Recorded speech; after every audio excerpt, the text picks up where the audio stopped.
সেজন্য নবীজির যখন জান কবজ করছিল মালাকুল মাউত ঘরের বাইরে থেকে অনুমতি চাচ্ছিলেন। মালাকুল মাউত সালাম দিচ্ছেন, আসসালামু আলাইকা ইয়া রাসূলুল্লাহ। নবীজি বললেন, ফাতেমা তাকায় দেখো ঘরের বাইরে থেকে কে আমাকে সালাম দেয়। ফাতেমা রাদিয়াল্লাহু আনহা বললেন, বাবা এমন মানুষ মক্কাতেও কোনোদিন দেখি নাই, মদিনাতুল মুনাওয়ারায় এমন মানুষ কোনোদিন দেখি নাই, যার মাথা আকাশের উপরে, যার দুটি পা জমিনে। ও আমার আব্বাজান, এমন মানুষ আজকে কোন জায়গা থেকে আসলো? রাসূলুল্লাহ সাল্লাল্লাহু আলাইহি সাল্লাম বললেন, এটা মালাকুল মউত আজরাইল। ঘরের ভিতরে ঢোকার জন্য পারমিশন দিলেন। মালাকুল মউত বলেন, ইয়া রাসূলুল্লাহ, আল্লাহ বলেছেন আপনাকে নিয়ে যেতে, তবে এটাও বলেছেন আপনি যদি থাকতে চান আল্লাহ রাব্বুল আলামিন আপনার হায়াত বাড়ায় দিবেন। সুবহানাল্লাহ। রাসূল করিম সাল্লাল্লাহু আলাইহি সাল্লাম বললেন, হাত্তা ইয়াতিয়ানি জিবরাইল, জিবরাইল আসার আগ পর্যন্ত একটু অপেক্ষা করো, আমি একটু পরামর্শ করতে চাই, আমি যাব কি যাব না। বলেন তো জিবরাইলের জ্ঞান বেশি না আমার নবীর জ্ঞান বেশি? আমার নবীর জ্ঞান বেশি। এরপর রাসূল করিম সাল্লাল্লাহু আলাইহি সাল্লাম পরামর্শ করছেন, তার মানে বোঝা গেল পরামর্শ করে কাজ করার মধ্যে ফায়দা আছে না নাই? লাভ আছে। এটা লস হলেও এটাই লাভ। এমনকি আল্লাহ রাব্বুল আলামিন তিনি যখন মানুষ সৃষ্টি করেছেন, আল্লাহ রাব্বুল আলামিনের কি কারো কাছ থেকে পরামর্শ নেওয়ার দরকার আছে নাকি? এরপরেও ফেরেশতাদের কাছে আল্লাহ জিজ্ঞেস করলেন, আমি কি পৃথিবীতে আমার খলিফা নিযুক্ত করব কিনা, আমি কি পৃথিবীতে মানুষ পাঠাবো কিনা? ফেরেশতাদের কাছে আল্লাহ রাব্বুল আলামিন পরামর্শ নিলেন। তার মানে আল্লাহ রাব্বুল আলামিন পরামর্শের গুরুত্ব দিলেন। এমনকি কোরআন শরীফে পরামর্শ নামে একটা সূরা আল্লাহ রাব্বুল আলামিন নাযিল করেছেন। পড়েন সুবহানাল্লাহ। তার মানে যে কোনো কাজে পরামর্শের কোনো বিকল্প নাই। বড়দের সাথে পরামর্শ করা, বড় যদি কেউ না থাকে ছোটদের সাথে পরামর্শ করেন, তাতেও পরামর্শ, এটা একটা সুন্নাহ, বড় সুন্নাহ। এই জন্য রাসূল করিম সাল্লাল্লাহু আলাইহি সাল্লাম পরামর্শ নিলেন। জিবরাইল আমিন বলেন, ইয়া রাসূলুল্লাহ, আপনি দুনিয়াতে থাকতে চাইলে থাকতে পারেন, তবে আল্লাহ রাব্বুল আলামিন আপনার মুলাকাতের জন্য অপেক্ষা করতেছেন। জোরে কোন সুবহানাল্লাহ। ইয়া রাসূলুল্লাহ, দুনিয়ার চেয়ে পরকাল কোটি কোটি গুণ উত্তম হবে আপনার জন্য, আপনি চলে গেলেই মনে হয় ভালো হয়। রাসূল করিম সাল্লাল্লাহু আলাইহি সাল্লাম কান্না শুরু করে দিলেন। রাসূল করিম সাল্লাল্লাহু আলাইহি সাল্লাম যখন কান্না শুরু করে দিলেন, জিবরাইল বললেন, ইয়া রাসূলুল্লাহ, ইয়া হাবিবাল্লাহ, আপনি কার জন্য কাঁদেন? আয়েশা না ফাতেমার জন্য, নাকি হাসান হুসাইনের জন্য আপনি কাঁদেন? নবীজি বললেন, জিবরাইল শোনো, আয়েশা আর ফাতেমা, হাসান আর হুসাইনের জন্য আমি কাঁদি না, আমি কাঁদতেছি আমার গুনাহগার উম্মতের জন্য। জুড়ে বলা যাবে না আল্লাহু আকবার। রহমাতুল লিল আলামিন নবী কুরআনে প্রমাণ, আশিক বিনে কে বুঝিবে আমার দয়ার নবীর শান। ঠিক কিনা? আমার সাথে একটু গাওয়া যাবে? আপনাদেরকে অনেক কষ্ট দিছি, আর আধা ঘন্টা কষ্ট দিতে চাই, রাগ করবেন? অনেক আজে বাজে গান আপনারা গান, আজে বাজে গান শুনলে আর গাইলে পরে কলব নষ্ট হয়। কি নষ্ট হয়? আর আল্লাহর নবীর প্রেমে আজকে যদি একটু নাত আমার সাথে গাইতে পারেন, এটা কাল কিয়ামতের ময়দানে জান্নাতে যাওয়ার ওসিলা হতে পারে। ঠিক না বেঠে? সেই জন্য একসাথে একটু মন খোলে, প্রাণ খোলে, জবান খোলে গাওয়া যাবে কি আমার সাথে? বলেন না একটু? রহমাতুল লিল আলামিন নবী, রহমাতুল লিল আলামিন কুরআনে প্রমাণ, আশিক বিনে কে বুঝিবে আমার দয়ার নবীর শান, উম্মত বিনে কে বুঝিবে নবী আমার মদিনারি বুলবুল।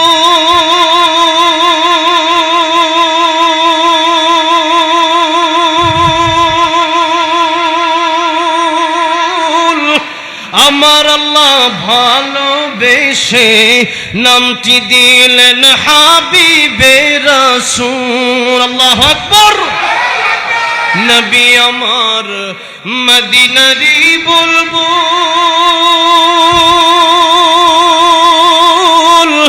আমার আল্লাহ ভালোবেসে নামটি দিলেন মুহাম্মদ রাসূল। ওই নবীকে ভুল বুঝিলে, ওই নবীকে ভুল বুঝিলে থাকবে না ঈমান। আশিকে বিনে কে বুঝিবে আমার দয়ার নবীর শান। বলেন না, আশিকে বিনে কে বুঝিবে। আমার ভাইরা, আমার বাবাজিরা, যে নবী যে আমাদের জন্য মরণের সময় কাঁদলেন, আরশ আজিমে আল্লাহর সাথে যখন দেখা করতে গেলেন, আমার নবী আমার নবীর উম্মতের জন্য কাঁদলেন। কিয়ামতের ময়দানে পৃথিবীর সমস্ত নবী, সমস্ত রাসূল, সমস্ত গাউস, সমস্ত কুতুব, পৃথিবীর মা বাবা পর্যন্ত, পৃথিবীর সব মানুষ যখন বলবে নফসি নফসি, আমার নবী যখন বলবেন উম্মতি উম্মতি, তখন বলেন যে নবী দুনিয়াতেও আমার জন্য রহমত, আখিরাতেও আমার নবী রহমত। তাই আল্লাহ রাব্বুল আমিন আল্লাহর কথা বলতে গিয়ে বললেন আলহামদুলিল্লাহি রাব্বিল আলামিন। আর রাহমাতুল লিল আলামিনের কথা বলতে গিয়ে আল্লাহ নিজেই যেখানে রাব্বিল আলামিন বললেন, সেখানে নবীর ব্যাপারে প্রশংসা করতে গিয়ে আল্লাহ বললেন ওয়ামা আরসালনাকা ইল্লা রাহমাতান লিল আলামিন। আল্লাহ বলেন এই পৃথিবী এবং পরকাল, এই জগৎ, এই জগৎ, যত জগৎ আছে, আল্লাহ বলেন সমস্ত জগতের জন্য আমি আল্লাহ রব, আর সমস্ত জগতের জন্য আমি আল্লাহ আমার নবীকে রহমত বানাইয়া দিলাম। সুবহানাল্লাহ। আমার নবীজি দুনিয়াতে রহমত, কাল কিয়ামতের ময়দানের জন্য রহমত। তাই আল্লাহ রাব্বুল আলামিন বললেন একালেও যেমন নবী রহমত, পরকালেও নবী রহমত। তাই গুনাহ তো আমরা করি, কিন্তু নবীর ভালোবাসার কারণে কিয়ামতের ময়দানে কোটি কোটি উম্মত আল্লাহর তরি জান্নাতের ভিতরে প্রবেশ করবে। যেরকম সুবহানাল্লাহ। সেজন্য নবীকে ভালোবাসি কথাটা শুধু মুখে বললেই হবে না, নবীর ভালোবাসা যদি অন্তরে থাকে ওইটা কাজে করবে প্রমাণ করতে হবে। আমার নবীজি যেমন আমার নবী মিষ্টি ভালোবাসতেন, তেমন আমার নবী জিহাদকেও ভালোবাসতেন, ইসলাম কায়েম করা, দিন কায়েম করা পছন্দ করতেন। তাই একজন কবি বলছেন, সুন্নাত নয় শুধু দাওয়াতের মেহমান, সুন্নাত নয় শুধু খাওয়া শেষে মধুপান, আরো কিছু সুন্নাত আছে তুমি জানো কি, জানলেও জীবনে কখনো তা মানো কি। ঠিক না? সুন্নাত শুধু নয় বকরি চড়াতে যাওয়া, আর সুন্নাত হলো পাথরের আঘাতে খাওয়া। মহাব্বতে তাই খালিদ ওমর আলী আবু বকরের মতো পাশে থাকো কি, আর কিছু সুন্নাত আছে তুমি জানো কি, জানলেও জীবনে কখনো তা মানো কি। এই জন্য সুন্নাত যদি মানতে হয়, ইসলাম যদি মানতে হয়, কোরআন যদি মানতে হয়, তাহলে অর্ধেক মানবেন না পরিপূর্ণ মানবেন? আল্লাহ কোনটা বলছেন? হ্যাঁ, আল্লাহ বললেন ইয়া আইয়ুহাল্লাযীনা আমানু দুখুলু ফিস-সিলমি কাফা ওয়া লা তাত্তাবি'ু খুতুওয়াতিশ-শাইতান ইন্নাহু লাকুম আদুউম মুবিন। আল্লাহ বলেন হে ঈমানদারেরা, ইসলাম যদি মানতে হয় তোমরা অর্ধেক মানবা না, ইসলাম যদি মানতে হয় তোমরা পরিপূর্ণ ইসলাম মানো। এখন আমরা যারা আছি আমরা অর্ধেক মানি না পরিপূর্ণ মানি? অর্ধেক মানি। নামাজি 5 ওয়াক্ত বেশি না সাপ্তাহিক নামাজি বেশি? 5 ওয়াক্ত বেশি। এটা কি সত্য? ইমাম সাহেব কি কয়? হায় হায়, সাপ্তাহিক মুসল্লি বেশি, তার চেয়ে বেশি বাৎসরিক মুসল্লি বেশি। তাহলে মুসল্লি কয় প্রকার? 3 প্রকার, দৈনিক আর সাপ্তাহিক আর বাৎসরিক, ঠিক না? ঠিক বলে। এখন দৈনিক, তারপরে দেখা যায় ফজরের সময় আরো কম, ঠিক না? ঠিক বলেন। আল্লাহ, তাহলে আল্লাহ বলছেন যদি মানব পরিপূর্ণ মানব, অর্ধেক মুসলিম হতে আল্লাহ নিষেধ করলেন। আল্লাহ বলেন মুসলিম যদি হও পরিপূর্ণ মুসলিম হও, সুন্নি যদি হও পরিপূর্ণ সুন্নি হও। তার মানে আপনারা বলেন তাহলে আমরা ওয়াহাবিরা কি দোষ করলাম? এটা বলতেছি না। যারা সুন্নত মানে এদেরকে সুন্নি বলা হয়। এদের কি বলা হয়? সুন্নি বলা হয়। তা আমরা সবাই সুন্নি, আমরা সবাই কি? তারা সুন্নি আর আমরা ওয়াহাবি নাকি? এটা তারা বানাইছে, আমরা তো বানাইনি, আমরা বানাইছি। তাহলে আমরা সবাই সুন্নি, আমরা সবাই কি? কারণ আমরা সবাই সুন্নত মানি, ঠিক না? ঠিক। আবার আমরা সবাই ওয়াহাবি। কেন সবাই ওয়াহাবি?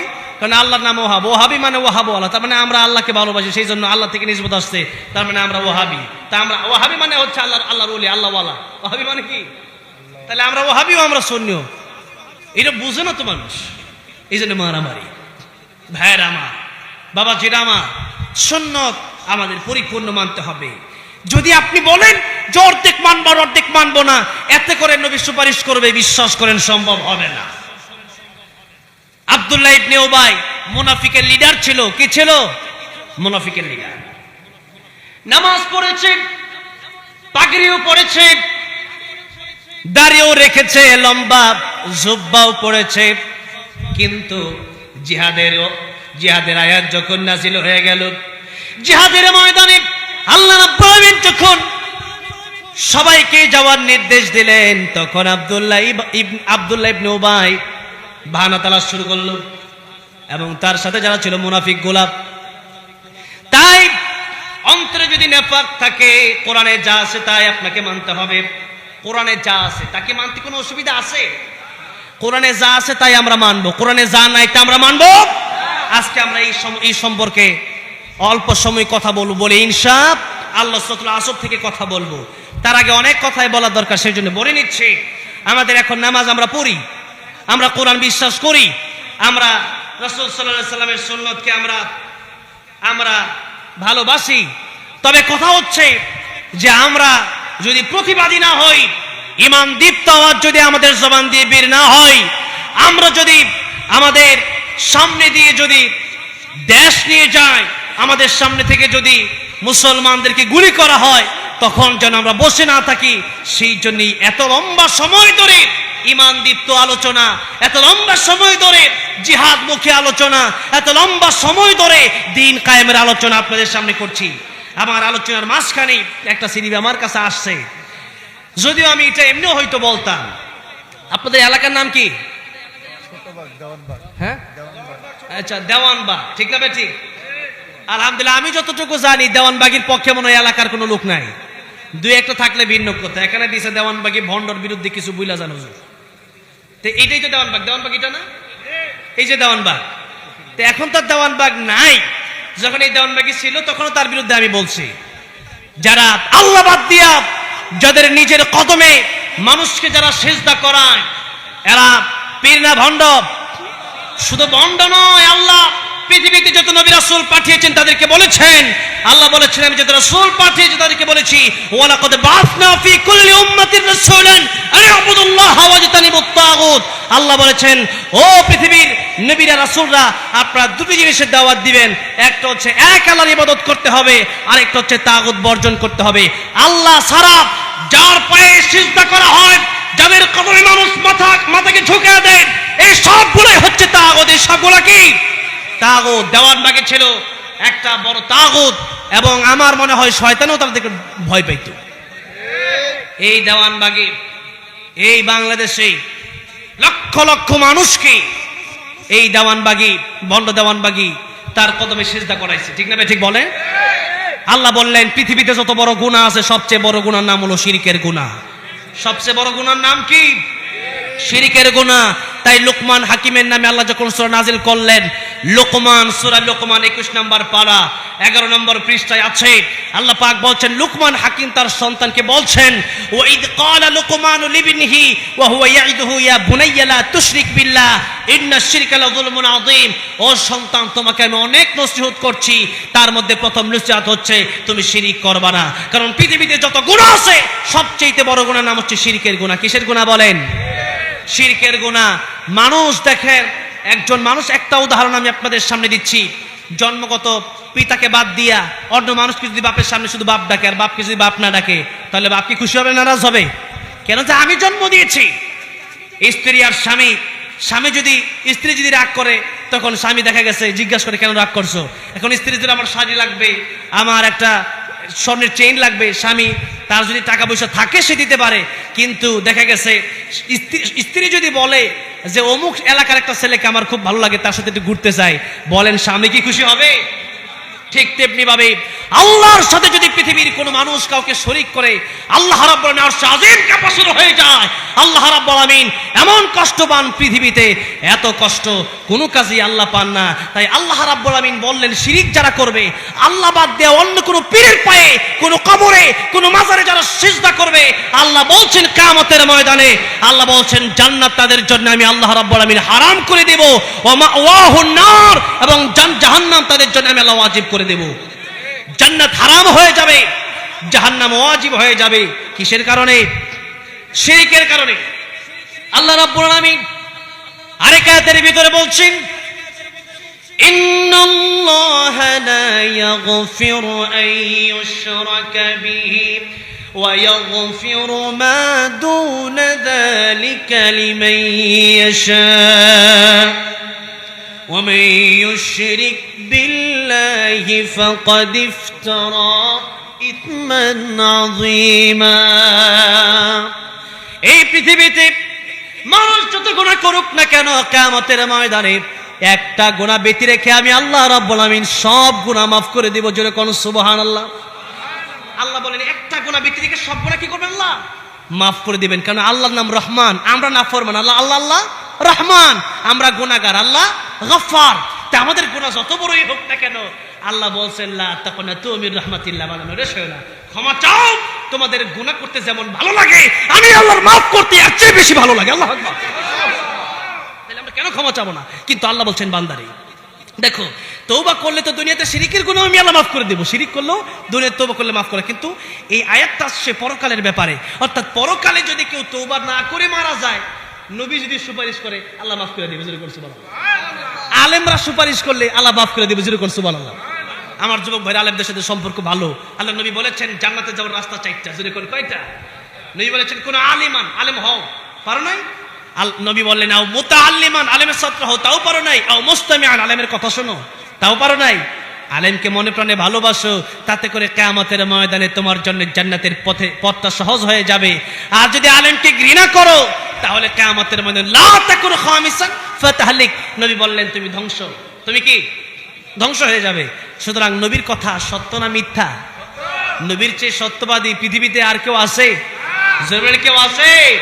সেই জন্য কিয়ামতের ময়দানে আলেমদের সুপারিশ কাজে লাগবে, নবীর সুপারিশ কাজে লাগবে, কিন্তু কোন মুশরিকের ব্যাপারে নবীর সুপারিশও কাজে লাগবে, কোন আলেমের সুপারিশ কাজে লাগবে না। কারণ আল্লাহ বললেন যে ব্যক্তি মুশরিক, কোরআনের সরাসরি আয়াত, আল্লাহ বলছেন ইউশরিক বিল্লাহ ফাকাদ হারামাল্লাহু আলাইহিল জান্নাহ ওয়া মাওয়াহুন নার। আল্লাহ বলেন জান্নাত আমি আল্লাহ তার জন্য হারাম করে দিলাম, জাহান্নাম আমি আল্লাহ তার জন্য, কেবল জাহান্নাম চিরজীবনের জন্য তার জন্য ওয়াজিব করে দিলাম। কার কথা? আল্লাহর কথা। তাহলে শিরিক এটার চেয়ে বড় গুনাহ পৃথিবীতে আল্লাহর কাছে আর নাই। তাহলে শিরিক এটা হচ্ছে একটা বড় ধরনের শিরিক, যারা এই পৃথিবীতে আল্লাহকেও মানলো। আমাকে ইন্ডিয়াতে, আপনারা অনেকে জানেন, আমি যখন প্রায় 2 বছর আগে ইন্ডিয়াতে আলোচনা করতে গেলাম, প্রায় 7-8 বার গেলাম। শেষবার আমি যখন চলে আসবো তখন আমাকে গ্রেফতার করলো আসার আগে। তো গ্রেফতার করার পর জিজ্ঞাসা করলো গতকাল যে মাহফিল করলেন, এই মাহফিলে আপনি আল্লাহর কথাই তো বলছেন? বলছে আল্লাহর কথা বলছি। তাহলে আমরাও তো আল্লাহরে মানি। দেখেন, হিন্দুরা কিন্তু আল্লাহরে মানে, আপনারা কি জানেন কি জানেন না আমি জানি না, হিন্দুরা কিন্তু আল্লাহরে মানে ওরা বলে যে উপরওয়ালা, আমরা আল্লাহ বলি, তারা কি বলে? উপরওয়ালা। তারা জানে যে আল্লাহ আছে, কিন্তু তারা জানে আল্লাহর সাথে আরো কয়েক কোটি খুদা আছে। এখন দেখেন তাদের বিশেষ হলো এটা। এখন আপনি যদি চিন্তা করেন আল্লাহ যা পারে আমার বাবাও মনে হয় তাই পারে, আল্লাহ যা পারে আমার পীর সাহেব তাই পারে, আল্লাহ যা পারে হুজুর মনে হয় তাই পারে, এই কথা যদি আপনি বিশ্বাস করেন ঈমান থাকবে? জোরে বল ঈমান থাকবে? তাইলে হিন্দুর মধ্যে আর আপনার মধ্যে পার্থক্যটা কোথায়? তাহলে খ্রিস্টানের মধ্যে আর আপনার মধ্যে পার্থক্য কোথায়? বৌদ্ধ আর আপনার মধ্যে পার্থক্য কোথায়? তারা আল্লাহরেও মানে আবার মূর্তিরেও মানে, আর আপনি আল্লাহরেও মানেন আরেকটা মানুষটাও মানেন। তা আল্লাহ তো বলতেছেন মাতলুব, এই পৃথিবীতে আমি আল্লাহ যাদেরকে সৃষ্টি করেছি তোমরা মানুষ, তোমরাও দুর্বল, ওই মূর্তিও দুর্বল। তাহলে আমাদের ব্যাপারে আল্লাহ বলছেন দুর্বল। তাহলে দুর্বল সে ব্যক্তি আমার কোনো উপকার করতে পারবে? পীর সাহেব আপেল পরা দিচ্ছে আর পানি পরা দিচ্ছে, কিন্তু পীর সাহেবের নিজেরই ছেলে মেয়ে হয় না, এমন পীর আছে না দেশে? অভাব নাই। সুতরাং নামাজ নাই, রোজা নাই, ওগুলো কি পীর হতে পারে নাকি? যেরকম পীর হতে পারে। সেই জন্য এগুলোর বিরুদ্ধে অনেক কথা ইনশাল্লাহ আমাকে একটু আগে মনে করে দিলে আমার খেয়ালই ছিল না। আমি সাধারণভাবে অনেকদিন ধরে মাহফিল, আর এই এলাকা তো এখন আলহামদুলিল্লাহ অনেক ভালো। এখানে যারা এলাকাবাসী যারা আছেন প্রায় মানুষই এই দেওয়ানবাগ থাকতেই তাদের বিরোধিতা করছে, কিন্তু কাজে আসে নাই। কারণ হচ্ছে উপরে হাত ছিল ওই স্বৈরাচার গোষ্ঠীর সাথে, ঠিক না বেঠে? তারা চাইতো দেশে কিভাবে, এই দেশে কিভাবে শিরিক বাড়ানো যায়। কারণ শিরিক বেদাত আর এই পীরগুলারে বাড়াতে পারলেই আসল হক্কানি আলেমদের জবানগুলা তারা মনে করতো যে বন্ধ হবে। কারণ এদিক দিয়া বলবে না ওই দিক দিয়া বলবে, কিন্তু বন্ধ করতে পারে নাই। এবার তো স্বৈরাচার গেছে, এখনো দেখছেন তো অবস্থা, দেখছি সব ভাঙ্গা চুরমার করে দিছে। এখন আর সেই ক্ষমতা নাই। এগুলো তো আমার আল্লাহর ফয়সালা, আমার আল্লাহ যেই ফয়সালা করবেন ওইটাই চূড়ান্ত হবে, ঠিক না বেঠে? পাকিস্তান আর ভারতের যুদ্ধে হয়তো একটু দেরি হচ্ছে, পাকিস্তানি বিজয় হবে ইনশাআল্লাহ। ফিলিস্তিন আর ইসরায়েলের যুদ্ধে ফিলিস্তিন বিজয় হবে ইনশাআল্লাহ। শুধু ফিলিস্তিন নয়, তাম পৃথিবীতে মুসলিমরাই বিজয় হবে ইনশাআল্লাহ, ঠিক না বেঠে?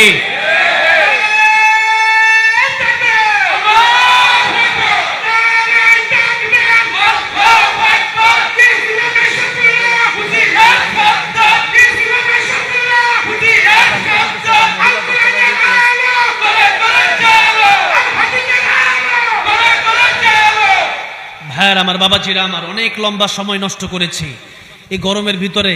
আমার ফ্যান দিয়ে রাখছে, তাই আমার কষ্ট হচ্ছে, আর আপনাদের তো ফ্যান নাই। আল্লাহু আকবার, জোরে আল্লাহু আকবার। আলহামদুলিল্লাহ। এই দেশের দেখেন অবস্থা, সারা রাত চলবে, আপনারা থাকেন সারা রাত, আমি আর কিছুক্ষণ পরে যাই।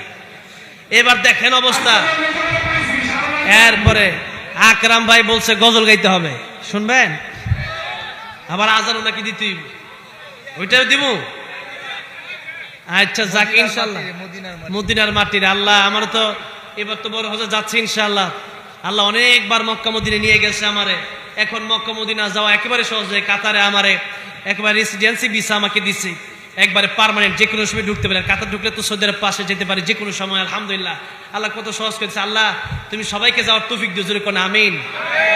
আল্লাহ সবাইকে নবীর দিদার নসিব করে, জোরে কোন আমিন। তো গজল গাইব ইনশাআল্লাহ। তার আগে আর 10-15 মিনিট কথা বলতে চাচ্ছি। আসলে শীতের সময় ওয়াজ মাহফিল একটু লম্বা টাইম হয়, আর আমি আগেই বলে নিচ্ছি আজকে আমি ওয়াজ করবো না, আপনাদের দোয়া নিতে আসছি। আর আমার শ্বশুর বাড়ির এলাকা, সেই হিসাবে একটু আসছি, নাহলে তো হয়তো আসা হইতো না। আর আকরাম ভাই জোর করে দিয়েছে। আকরাম ভাই হচ্ছে আমার সাংস্কৃতিক সংগঠনের কর্মী, অনেক আগের, প্রায় 10 বছর আগে। আমি তো এই মাঠে তো প্রায় 14-15 বছর ধরে, নাকি বলেন, প্রায় 14-15 বছর, সেই 2010 সালে স্টেজে উঠছিলাম। এরপর থেকে আলহামদুলিল্লাহ এই যে স্টেজই আছে। এখন চাইলেও স্টেজ থেকে সরতে পারি না। এখানে আসার পরে কত মানুষ যে কত প্রোগ্রাম নিয়েছে হিসাব নাই। গাড়িতে উঠছি প্রোগ্রাম, আসার আগেও আমাকে আজকের যিনি মেহমান ছিলেন সাইফুল্লাহ সাহেব, ওনার মাদ্রাসায় গিয়ে বাচ্চাদেরকে একটু তেলাওয়াত শিখাই আসলাম, কথা বলে আসলাম। এখানে আসছি, আগামীকাল মাহফিল কথা ছিল বিবারিয়া, এখন আর সেখানে একটা মাহফিলটা ক্যান্সেল হয়ে গেছে। প্রতিদিন এরপরের দিন প্রোগ্রাম আছে গাজীপুরে। এখন প্রতিদিন কথা বলতে হয় দেশে, দেশের বাহিরে। এখন আর শুটার কোনো সিস্টেম নাই, ঠিক না বেঠিক বলেন? আর আলহামদুলিল্লাহ, আল্লাহ যেন এই কোরআনের পথে আমাকে সারা জীবনই রাখে, বলেন আমি। এর চেয়ে মর্যাদার আর কি আছে? একটা এমপি মর্যাদার এত মর্যাদা আছে নাকি? আছে? আমাদেরকে মানুষ মন থেকে ভালোবাসে, যে আল্লাহর কোরআনের জন্য ভালোবাসে, ওইটাই আসল ভালোবাসা, যেরকম, ঠিক না বেঠিক? এই ভালোবাসাটা, এটার মূল্য হয় না। এই জন্য নবীজি বলেছেন মানা হাব্বা লিল্লাহি ওয়া আবগাদা লিল্লাহি ওয়া আতা লিল্লাহি ওয়া মানা লিল্লাহ। কাউকে ভালোবাসবা কার জন্য? কাউকে ঘৃণা করবা কার জন্য? আল্লাহর জন্য। কাউকে কিছু দিবা, মসজিদে মাদ্রাসা দান করবা কার জন্য? আল্লাহর জন্য। আবার কখনো দান করবা না, গান বাজনার আয়োজন দান করবা না, খারাপ কোনো মাজারে দান করবা না, ওইটাও কার জন্য? আল্লাহর জন্য।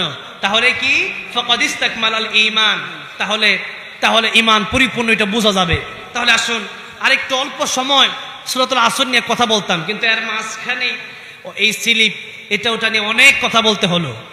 এখন যাই হোক, ইনশাআল্লাহ এলাকায় যেতে আসছি। আর এই নারায়ণগঞ্জ তো আমি সানার পরে লম্বা সময় ধরে, এরপরে এই নারায়ণগঞ্জে এই অনেকগুলো মাদ্রাসায় আমাকে আগামী এই 2026 সালের জন্য আমাকে দাওয়াত করা হয়েছে। আমি আসবো ইনশাআল্লাহ, আপনাদের সাথে আরো দেখা হবে ইনশাআল্লাহ। আজকে শেষ না, তবে সূরাতুল আসরের তাফসীর মনে হয় আর করতে পারবো না আজকে। 11:30 বেজে গেছে, আমার টাইম 11:30 পর্যন্ত করবো। সূরাতুল আসর আল্লাহ বললেন কারা ক্ষতিগ্রস্ত আর কারা লাভবান, এই দুইটা মানদণ্ডটা ঠিক করলেন।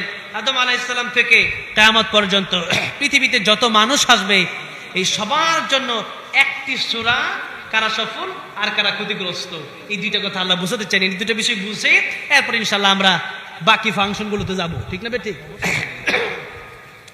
আল্লাহ বললেন ওয়াল আসর,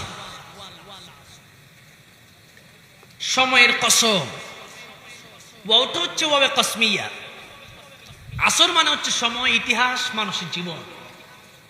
আল্লাহ রাব্বুল আলামিন আসরের আগে বলেন ওয়াল আসর। আরবিতে কসম করা যায় 3 শব্দের মাধ্যমে, আল্লাহি, বিল্লাহি, তাল্লাহি। আমরা কসম কাটি মাঝে মাঝে, কেন?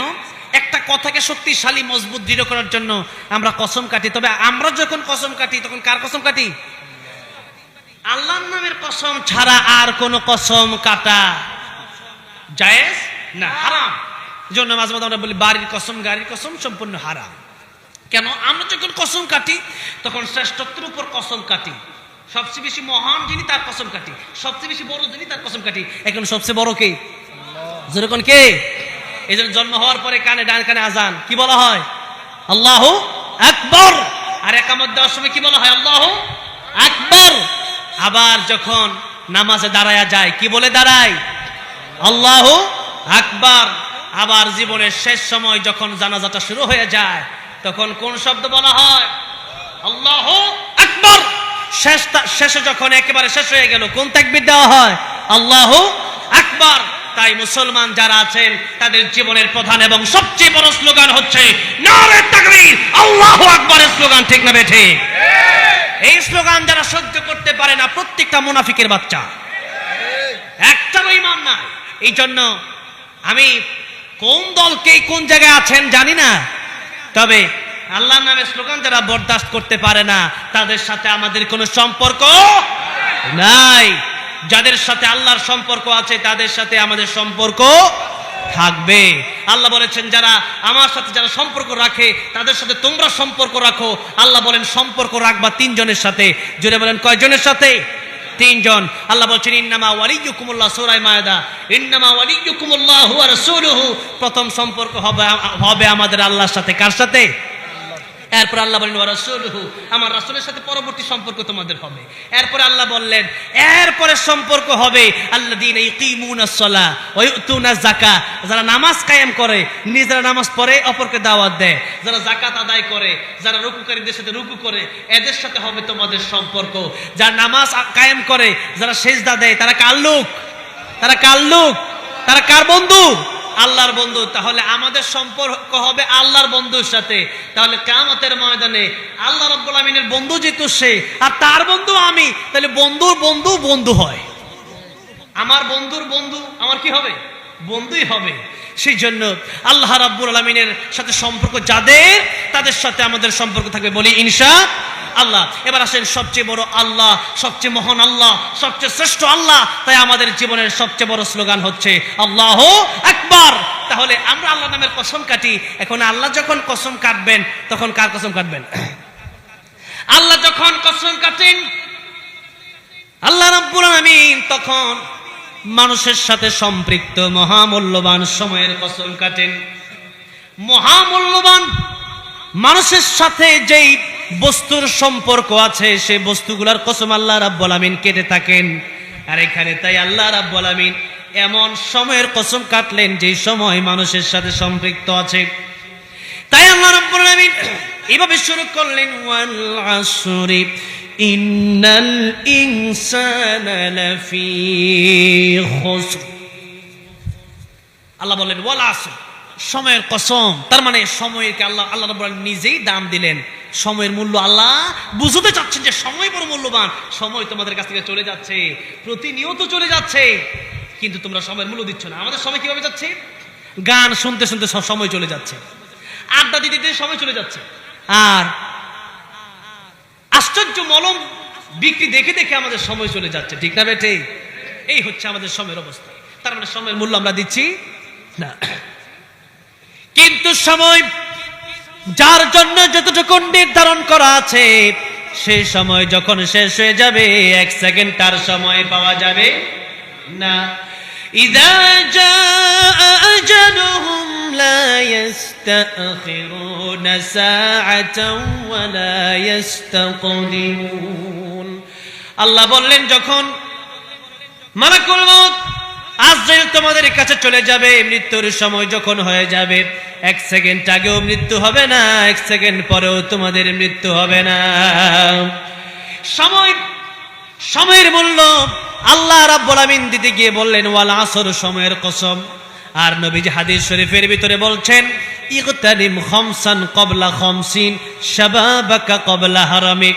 5টি সময়ের আগে তোমরা 5টি সময়ের মূল্য দাও। জোরে বলেন, কয়টা সময়ের আগে কয়টা সময়? 5টা সময়। নবীজি বললেন শাবাবাকা ক্বাবলা হারামিক, বৃদ্ধ হয়ে যাওয়ার আগে যৌবন কালকে মূল্য দাও, কারণ যৌবন কাল মানুষের চিরজীবন থাকে না। ঠিক কি না? সেজন্য যৌবন এটা আল্লাহর দেয়া একটা বড় নিয়ামত। কিয়ামতের ময়দানে মানুষ যৌবন কালকে কিভাবে কাটালো এর জবাব না দেওয়া পর্যন্ত এক কদম সামনে আগানো সম্ভব হবে না। সেজন্য নবীজি বললেন, যুবক বয়সে তুমি আল্লাহর ইবাদত বেশি বেশি করো, কারণ বৃদ্ধ হয়ে গেলে মসজিদে যাওয়া যায় না, বরঞ্চ দেখা যায় ঘরে নামাজ পড়াটাও কষ্ট হয়ে যায়। এমনকি আমার দাদা এখনো এত অসুস্থ, প্রায় 100 বছর বয়স, এখনো দেখা যায় ঠিক মতো খাবার খেতে পারে না, নামাজ বসে বসে পড়বে দূরের কথা, ইশারায় পড়তে পারে না, অজ্ঞান হয়ে থাকে প্রায় সময়। এই জন্য মানুষ যখন বৃদ্ধ হয়ে যায়, ইবাদতের শক্তি আর থাকে না। কিন্তু যৌবন কালটা হচ্ছে মূল সময় ইবাদতের। যৌবন কালে যারা ইবাদত করবে, বৃদ্ধ যখন হয়ে যাবে, সেই ইবাদত যখন এই ব্যক্তি করতে পারবে না, তখন আল্লাহ রাব্বুল আমিন এই যৌবন কালে যে ইবাদত ব্যক্তিটা করতে, ইবাদত বৃদ্ধ বয়সে আল্লাহ ফ্রি তারে দিয়ে দিবেন। সুবহানাল্লাহ। গোশত কিনতে গেলে পরে দেখা যায়, বলা হয় যে 10 কেজি গোশত কিনলে 1 কেজি ফ্রি। না, অনেক লোক গিয়া বললো যে 10 কেজি কিনবো না, 1 কেজি ফ্রি আছে, ওইটা আমার এমনি ফ্রি দিয়ে দেন, দিবে? বরং লোকটা বলবে 10 কেজি কিনলেই 1 কেজি ফ্রি দেওয়া হবে, আর 10 কেজি না কিনলে 1 কেজি ফ্রি দেওয়া হবে। ঠিক তেমনি ভাবে যৌবন কালে যারা ইবাদত করবে, বৃদ্ধ বয়সে আল্লাহ রাব্বুল আমিন তাদেরকে এই সওয়াবগুলো ফ্রি দিয়ে দিবেন। আর কিয়ামতের ময়দানে আরশে আজিমের নিচে এই যুবকগুলাকে আল্লাহ রাব্বুল আলামিন ছায়া দিয়ে দিবেন। সুবহানাল্লাহ। এজন্য যৌবনকাল এটা আল্লাহর পক্ষ থেকে বড় একটা নিয়ামত। এই নিয়ামতের কদর করতে হবে। নবীজি বললেন ওয়াসিহাতাকা ক্বাবলা সাকামিক, 2 নম্বরে অসুস্থ হওয়ার আগে সুস্থতাকে মূল্য দাও। কারণ মানুষ যখন অসুস্থ হয়ে যায়, খাবার খেতে পারে না। মানুষ যখন অসুস্থ হয়ে যায়, তখন দেখা যায় ঠিক মতো চলতে ফিরতে পারে না, গায়ে শক্তি পায় না, হসপিটালে ভর্তি থাকতে হয়। সেই জন্য মানুষ যখন অসুস্থ হয়ে যায়, তখন বুঝে সুস্থতাটা কত বড় নিয়ামত ছিল। ঠিক না বেঠিক বলেন? অসুস্থ না হলে বোঝা যায় না। মাঝে মধ্যে এমন অসুস্থ হয় মানুষ, আমি নিজে গত বছর এমন অসুস্থ হলাম, হসপিটালে ছিলাম, অনেকগুলো মাহফিল করতে পারলাম না। আমার মন চাচ্ছিল যে অসুস্থ হচ্ছে, মৃত্যুবরণ হোক, তাহলে আরো ভালো, এরকম মন চাচ্ছিল, মনে হচ্ছিল এরকম, সহ্য করা যায় না। সাধারণত জ্বর আসলেই পরেই এই জ্বরটাই মানুষ সহ্য করতে পারে না, ঠিক না? এমন অবস্থা। সুতরাং নবীজি বললেন সুস্থতা এটা আল্লাহর পক্ষ থেকে তোমাদের জন্য বড় নিয়ামত। আর আমরা যখন সুস্থ থাকি, তখন আমরা মনে করি যে কত মানুষের কোটি কোটি টাকা, আমার তো কোটি টাকা নাই। একজনের 5 তলা বিল্ডিং, আমার তো নাই। কিন্তু নবীজি বললেন সুস্থতা কত বড় নিয়ামত, টের পাচ্ছ না, অসুস্থ হলে তোমরা বুঝবা। এই জন্য নবীজি বললেন অসুস্থ হয়ে যাওয়ার আগে সুস্থতার নিয়ামতকে কদর করো, বেশি বেশি আল্লাহ জিকির করো, বেশি বেশি মসজিদে যাও, বেশি বেশি কোরআন পড়ো, বেশি বেশি আল্লাহ রাব্বুল আলামিনের ইবাদত তোমরা করো। এরপরে নবীজি বললেন গিনাকা ক্বাবলা ফাকরিক, ফকির হয়ে যাওয়ার আগে, ধনী থাকা অবস্থায় এই টাকা পয়সা অর্থ সম্পদ আল্লাহর রাস্তায় তোমরা বিলাইয়া দাও। কারণ কবি বলেছেন সকাল বেলার ধনী তবি ফকির সন্ধ্যা বেলা। এই বাংলাদেশের গত 16 বছর ইতিহাস যদি লক্ষ্য করেন, দেখেন কত এমপি মন্ত্রী ছিল, বাড়ি ঘর যখন আগুন দিয়ে জ্বালায় দেওয়া হলো, টাকাগুলো অনেকেই নিতে পারে নাই, অনেকে এমন করুণ অবস্থায় আছে এখন ইন্ডিয়াতে আমরা জানি, ঠিক মতো 3 বেলা খাবার খেতে পারে না। তাই বলা হয়েছে সকাল বেলার ধনী তুমি ফকির সন্ধ্যা বেলা। 4 আগস্টে অবস্থান যেরকম ছিল 5 আগস্ট অবস্থান তো এরকম থাকে নাই। এই জন্যই নবীজি বলছেন 1 সেকেন্ডের মধ্যেই তুমি ফকির হয়ে যেতে পারো। সেজন্য ফকির হয়ে যাওয়ার আগে ধনাত্মকে মূল্য দাও, এই সম্পদ তুমি আল্লাহ রাব্বুল আলামিনের রাস্তায় তুমি ব্যয় করো। এরপরে নবীজি বললেন ফারাগাকা ক্বাবলা শুগুলিক, অবসর থাকা অবস্থায় ব্যস্ত হওয়ার আগে অবসর সময় কি মূল্য দাও, কারণ অবসর সময় মানুষের চিরজীবন থাকে। আমার এক উস্তাদ বলতেন যখন মানুষের 2 পাও যেথায় খুশি সেথায় যাও, যখন তোমার 4 পাও ভাত কাপড় দিয়ে যাও। কারণ এখন 4 পা হইছে, এখন যেখানে মন চায় সেখানে যাওয়া যায় নাকি? হ্যাঁ, বউয়ের বাধা আছে না নাই? আছে। যখন তোমার 6 পাও আব্বু তুমি কোথায় যাও? যতদিন যায় তত ব্যস্ততা বাড়ে না কমে? বলেন, দিন যত যাবে ব্যস্ততাও বাড়বে। এখানে আমরা বাঁচবো আল্লাহর জন্য, মরবো আল্লাহর জন্য, 1 মিনিটের ভরসা নাই। কিন্তু শত শত বছর কি খাবো কি পরবো সেই জন্য দৌড়াদৌড়ি করতেছে, ঠিক না বে ঠিক? সেজন্য নবীজি বলছেন ফারাগাকা ক্বাবলা শুগুলিক, অবসর থাকা অবস্থায় ব্যস্ত হওয়ার আগে আল্লাহর ইবাদত বেশি বেশি করো। যখন অবসর হয়ে ব্যস্ত হয়ে যাবে আল্লাহর ইবাদত করার সময়টুকু পাবা না। নবীজি শেষ কথা বললেন হায়াতাকা ক্বাবলা মাউতিক, মরণের আগে ভালো হয়ে যাও, কারণ মরণের পরে ভালো হওয়ার কোনো সুযোগ আর নাই। আছে? সুতরাং এই দুনিয়াতে নবীজি বলেছেন দুনিয়া সিজনুল মুমিনি ওয়া জান্নাতুল কাফির, এই দুনিয়া তো মুমিনের জন্য জেলখানা আর কাফিরের জন্য বালাখানা। দুনিয়াতে মুমিন থাকবে, কষ্ট হবে। দুনিয়াতে আল্লাহর নবী 40 বছর পর্যন্ত যতদিন কোরআনের দাওয়াত দেন নাই, যতদিন লা ইলাহা ইল্লাল্লাহ দাওয়াত দেয় নাই, ততদিন পর্যন্ত নবীকে মানুষ সাদিক আল আমিন বলে ডেকেছে। কিন্তু যেই মাত্র নবীজি দিনের দাওয়াত দেওয়া শুরু করলেন তখনই মানুষ বলতে শুরু করলো পাগল, মানুষ নবীর বিরুদ্ধে শুরু করলো আর বলতে শুরু করলো মুহাম্মদ সাল্লাল্লাহু আলাইহি সাল্লাম ক্ষতিগ্রস্ত হয়ে গেছে। তখন আল্লাহ রাব্বুল আমিন কে ক্ষতিগ্রস্ত আর কে লাভবান সেটা বোঝানোর জন্য সূরাতুল আসর আল্লাহ নাজিল করে দিলেন। এবার বলেন আবু জাহেলেরটা সত্য না আল্লাহরটা সত্য? কারটা সত্য? আল্লাহর চেয়ে সত্যবাদী আর কেউ আছে?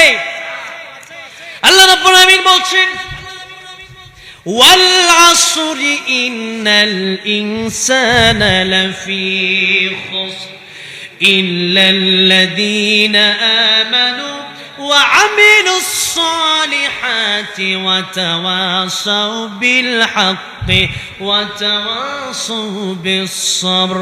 আল্লাহ রাব্বুল আমিন বলছেন সময়ের কসম, নিশ্চয়ই পৃথিবীর সব মানুষ ধ্বংস ক্ষতিগ্রস্ত। আল্লাহ বলছেন পৃথিবীর সব মানুষ ক্ষতিগ্রস্ত।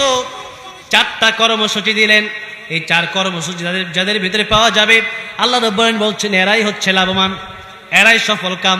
এখন দেখেন আল্লাহ কি বললেন, আল্লাহ বলেন ইল্লাল্লাযীনা আমানু, যারা ঈমান আনলো, ওয়া আমিলুস সালিহাত, যারা নেক আমল করলো, ওয়া তাওয়াসাউ বিল হক, এই নেক আমল নিজেই করলো না অপরকে দাওয়াত দিল, ওয়া তাওয়াসাউ বিস sabr, নেক আমল করতে গেলে এই পৃথিবী থেকে বিদায় হয়ে যাওয়ার আগে আল্লামা সাঈদ রহমাতুল্লাহ আলাইহি সহ এই বাংলাদেশের শত শত আলেমকে ফাঁসি দিয়েছে হাসিনা, কেবলমাত্র আল্লাহর দ্বীনের কথা উঁচু গলায় বলার জন্য, ঠিক না ঠিক? একটি মাত্র কারণে, তারা শুধু চেয়েছিল আল্লাহর কোরআনকে এই দেশে বিজয় করার জন্য। আমি কাতারে গিয়েছিলাম, সাইদি সাহেবের ছেলে মাসুদ সাইদি সাহেবের সাথে আমার দেখা হয়েছে। মাসুদ সাইদি সাহেব চোখের পানি ফেলছিল আর বলছিল, আমার বাবাকে এমপি মন্ত্রী তো আমার এমপি তো আমার বাবা ছিলই, এরপরেও কোটি কোটি টাকার অফার দেওয়া হয়েছিল, বলা হয়েছিল সারা জীবন ওয়াজ করবে, কোনো বাধা আমরা দেব না, কেবলমাত্র রাজনীতি বাদ দিবে, কেবলমাত্র আমাদের বিরুদ্ধে কথা বলবে না, যত সুযোগ সুবিধা লাগে আমরা দেব। আল্লামা সাইদির কাছে প্রস্তাব পেশ করা হলে আল্লামা সাইদি সেদিন বলেছিলেন, ও আমার সন্তানেরা, আমাকে কি তোমার এমন দুর্বল ইমান মনে হয়? আমার ইমানটাকে আমি যদি ইচ্ছা করতাম, এমপি তো বাইরে থাকতেই ছিলাম, সেই জায়গাতেই আমি অনেক কিছু করতে পারতাম। সাইদি সাহেবের বাড়ি আমি দেখে আসলাম, এমন বাড়ি, একটা রিক্সাওয়ালার এমন বাড়ি থাকে, কিন্তু তা আমি করি নাই দিনের জন্য। আমার তো নিয়ত আছে আল্লাহর রাস্তায় শহীদ হয়ে যাব, সুতরাং আমার কাছে এমন প্রস্তাব তোমরা নিয়ে এসো না।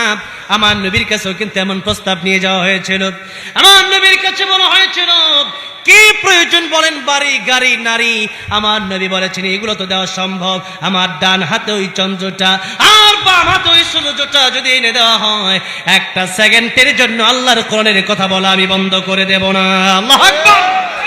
সেজন্য আল্লাহ যে বললেন, ওয়াতাওয়াসাউ বিল হাক্কি, এই ঈমান আর নেক আমলের দাওয়াত দেওয়ার জন্য এটা সাধারণ শব্দ নয়, এটা অনেক ব্যাপক শব্দ। এই যে তাফসীর মাহফিল হচ্ছে, এখানে কোরআনের দাওয়াত দেওয়ার মাধ্যমে ওয়াতাওয়াসাউ বিল হক, এই আয়াতের কর্মসূচি আমরা পালন করতেছি। আর এই কথাগুলো যখন আমরা বলি, এগুলো আমাদের অনেক রিস্ক নিয়ে বলতে হয়। এই বাংলাদেশে আপনারা জানেন, বিভিন্ন জায়গায় বিভিন্ন দল আছে। যখন আমরা কথা বলি, কথা বলে যাওয়ার সময় বিভিন্ন সময় গাড়িতে হামলা হয়, বিভিন্ন সময় নিজের গায়ে অ্যাটাক আসে, বিভিন্ন সময় সরকারিভাবে আমাদের বিরুদ্ধে আইন করা হয়, বানোয়াট আইন করা হয়। আমির হামজা সাহেবের সাথে আমার দেখা হয়েছে কয়েকদিন আগে। এমন একজন নম্র ভদ্র মানুষ তিনি। এরপরে খালেদ সাইফুল আইবি সাহেবের সাথে আমার খুব ভালো সম্পর্ক, ওনার সাথে দেখা হলো। এই মানুষগুলোর মতো ভালো মানুষ বাংলার জমিনে আমি মনে করি খুবই কম আছে। তাদেরকে ককটেলের মামলা দিয়া আর গুলির মামলা দিয়া আর চুরি আর ছিনতাইয়ের মামলা দিয়া তাদেরকে বছরের পর জেলের ভিতরে আটকে রাখা হয়েছে, ঠিক না বেঠি? একমাত্র ওয়াতাওয়াসাউ বিল হক, এই কারণে একটা কর্মসূচির কারণে, দিনের দাওয়াত দেওয়ার কারণে দিনকে দিন, বছরকে বছর, আজকে আমির হামজার মেয়ে আমির হামজাকে বাবা বলে ডাকে না, আঙ্কেল বলে ডাকে। সন্তান যখন জন্ম হয়েছে, বাবা তো জেলেই চলে গেল, দুধের বাচ্চাটা বাবাকে চিনবে কি করে? 3 বছর পর যখন আমির হামজা সাহেবকে মুক্তি দেওয়া হলো, সন্তান অন্যান্য মানুষকে যেমন আঙ্কেল বলে ডাকে, বাবাও যখন জেল থেকে মুক্তি পেয়ে বাসায় আসলো, বাবাকে আঙ্কেল বলা শুরু করলো। বলেন তো, একজন বাবাকে যখন তার মেয়ে আঙ্কেল বলে ডাকে, তখন তার অবস্থাটা কত কষ্টের অবস্থা হয়।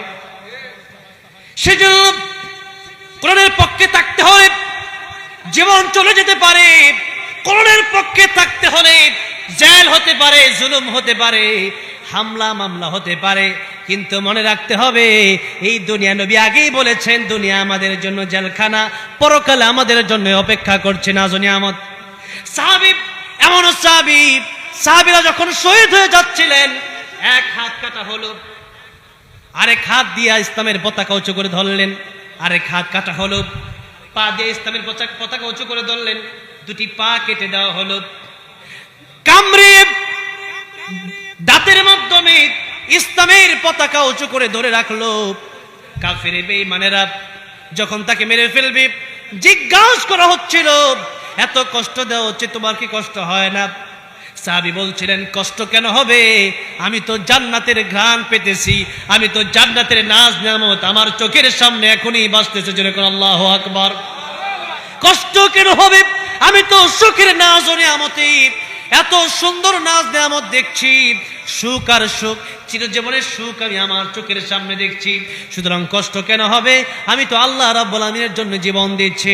তাই কাফের বেঈমানের কাছে, এই যে ভারতের কাছে অস্ত্র আছে, কামান বুলেট আছে, কিন্তু পাকিস্তানের মানুষের কাছে ইমানি শক্তি আছে, ইসরায়েলের কাছে বোমা, রকেট, কামান, আর বুলেট থাকতে পারে, কিন্তু ফিলিস্তিনি মানুষের কাছে আছে ইমানের পাওয়ার। কিসের পাওয়ার?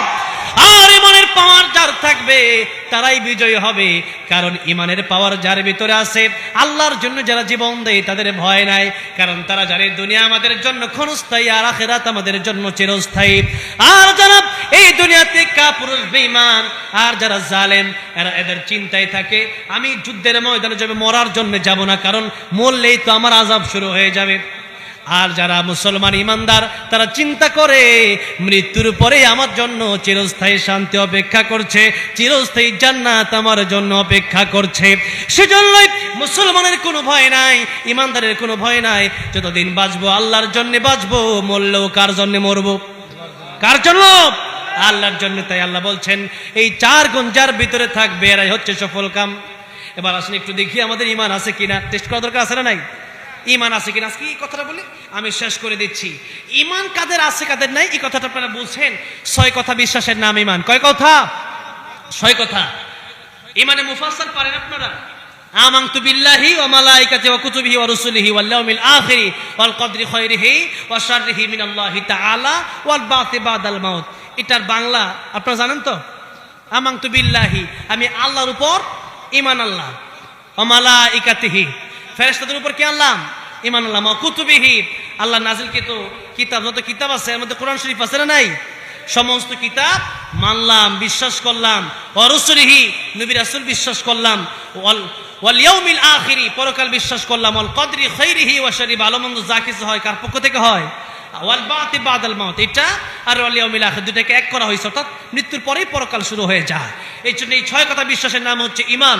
এখান থেকে কোনো কথা যদি কেউ বিশ্বাস না করে ঈমান আর থাকে। যেমন কাদিয়ানীদের কথা আপনারা যদি মনে করেন, কাদিয়ানীরা ঈমানদার না কেন? কোরআন শরীফের একটা আয়াত, সূরা আহজাবের একখান আয়াত তারা মানে না। সে একটা কোন আয়াত?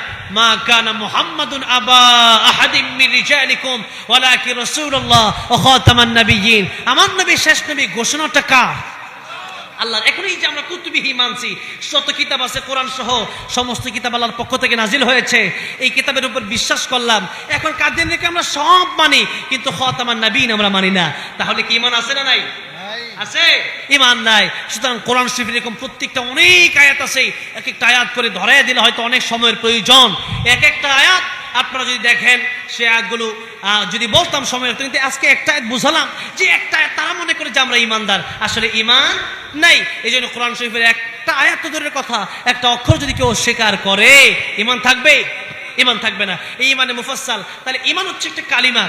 কালিমা তৈয়বার কিছু ব্যাখ্যা দেওয়া হয়েছে কালিমা শাহাদাতে, কালিমা শাহাদাতের কিছু ব্যাখ্যা দেওয়া হয়েছে ঈমানে মুজমাল, ঈমানে মুজমালের সম্পূর্ণ ব্যাখ্যা দেওয়া হয়েছে ঈমানে মুফাসসালে। ঈমানে মুফাসসাল যারা মানবে এদের ঈমান আছে। এরপর যদি কেউ বলে না তুমি কাফের, তাহলে নবী বললেন তাহলে যে ব্যক্তি কাফের বললো সেই কাফের হয়ে গেল। কোন মুমিন কোন মুসলিমকে যদি কেউ কাফের বলে, আর যদি তার ঈমান সত্যি এই 6 কথা যদি কেউ মানে, তখন আপনি জিজ্ঞাসা করবেন আমি কেন কাফের বলেন, আমি এই 6 কথার কোন কথা মানি না। যদি বলে যে এই 6 কথার ওই কথা মানে দেখাইতে পারলে তো দেখাইতে পারলো, আর যদি দেখাইতে না পারে তাহলে বলবেন তাহলে তো আপনি নিজেই কাফের হয়েছেন। কেন? নবীজি বলেছেন কেউ ঈমানদার মুসলমানকে যদি কেউ কাফের বলে তখন সে নিজেই কাফের হয়ে যায়। এই জন্য কাফের, অনেকে বলে এই কাফেরের বাচ্চা, ওই কাফের, এই অনেকেই বলে দেয়, মানে গালি হিসাবে ধরে নেয়, কিন্তু এটা বড় জঘন্য। এই জন্য এই সমস্ত গালি আমরা দেব না। ঈমান, এই 6 কথা বিশ্বাসের নাম ঈমান। এখন ঈমান ধরে রাখার অটল অবিচলের জন্য ধৈর্যের প্রয়োজন। নামাজ পড়তে গেলে কষ্ট, এরপরে দেখে যাকাত দিতে মনে চায় না, জিহাদ করা কষ্ট, তাহলে আল্লাহর জন্য দেখা গেছে এখানে আপনারা বসে আছেন, এটাও কষ্ট। এখন এটা হচ্ছে ধৈর্যের ব্যাপার। তাই আল্লাহ বলছেন ওয়াতাওয়াসাউ বিস-সাবর। এখন এটা এখানে তোমার ধৈর্য ধারণ করতে হবে, ধৈর্যের সাথে আমার কাছে আসবা। আল্লাহ বললেন ইন্নাল্লাহা মা'আস-সাবিরিন, ধৈর্যশীলদের সাথে আমি আছি। ওয়াবাশশিরিস সাবিরিন, ধৈর্যশীলদের সাথে সুসংবাদ হলো জান্নাতের সুসংবাদ। এই জন্য আমরা এই পৃথিবীতে যতদিন বাঁচবো ঈমান এবং নেক আমল করে যাব এবং দ্বীনের পথে অটল অবিচল থাকবো ইনশাআল্লাহ। যত কষ্টই আসুক না কেন আমরা ঈমানের উপর অটল অবিচল থাকবো, বলে ইনশাআল্লাহ। আর যদি বলে ইনশাআল্লাহ। আল্লাহ রাব্বুল আলামিন যেন আমাদেরকে ঈমানকে বুকে ধারণ করে, কোরআনকে বুকে ধারণ করে বেঁচে থাকার তৌফিক দান করেন, এবং কোরআন বুকে নিয়ে যেন এই পৃথিবী থেকে বিদায় হতে পারি। আল্লাহ সেই তৌফিক দান করেন, জোরে বলেন আমিন। ওয়া আখিরু দাওয়ানা আলহামদুলিল্লাহি রাব্বিল আলামিন। যেহেতু একদিন গজল রিকোয়েস্ট আসছে, বিশেষ করে ও মদিনার মাটিরে আমার ভাই আমাকে বলেছেন এই সঙ্গীতটা অনেক আগে থেকে আমি গাই, যখন থেকে গাই তখনই আমার ফার্স্ট টাইম যখন গাইছিলাম তখন আমার ভাই ছিল, আমার ভাই খুব ভালো শিল্পী। আজকে তো সময় থাকলে আমার ভাইয়ের কাছ থেকে শুনতাম, আর আপনি তো এলাকার মানুষ, শোনাবেন ইনশাল্লাহ, ঠিক না? আজকে যেটা আমার ভাই বলেছেন শুনবেন আপনারা, শুনবেন আপনারা, কোনটা শুনবেন? একটাই, ঠিক আছে ইনশাআল্লাহ। হ্যাঁ, এত কইলে তো টাকাও দিতে হবে, বেশি করে টাকা বাইর করেন ইনশাআল্লাহ। আচ্ছা, টাকা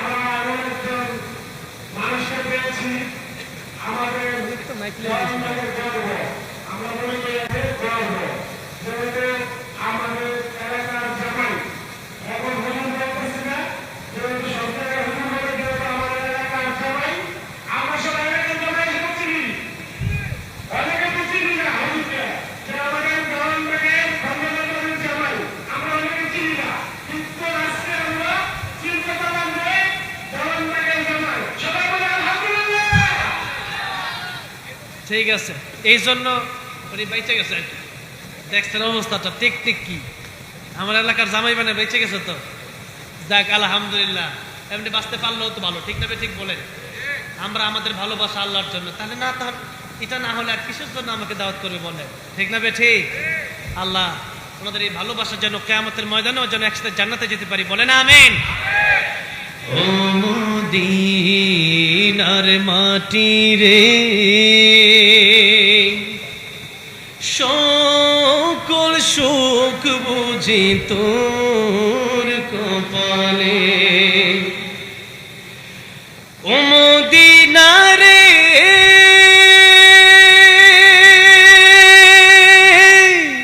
তোর বুকে আমার নাবি, যার লাগি পাগল সবই, যার তোরে হইল সৃষ্টি ত্রিভুবন। কাঁদি আমি সারাক্ষণে, কখন যাব সেখানে, সহে না আর পরাণে।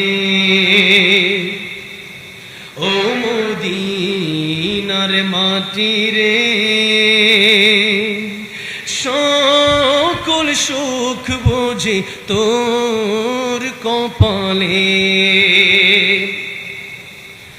ও মদিনা রে, পাখি যদি হতাম আমি, উড়ে উড়ে যেতাম আমি, থাকতো না মনে কোনো যাতনা। দেহে নাই পাখায় আমার, সাথে নাই টাকায় আমার, কেমনে কেমনে যাব সেখানে। ও মদিনার মাটি রে, সকল সুখ বুঝি তোর কপালে। আল্লাহ সবাইকে বারবার মক্কা মদিনা যাওয়ার তৌফিক দান করেন, পড়েন আমিন।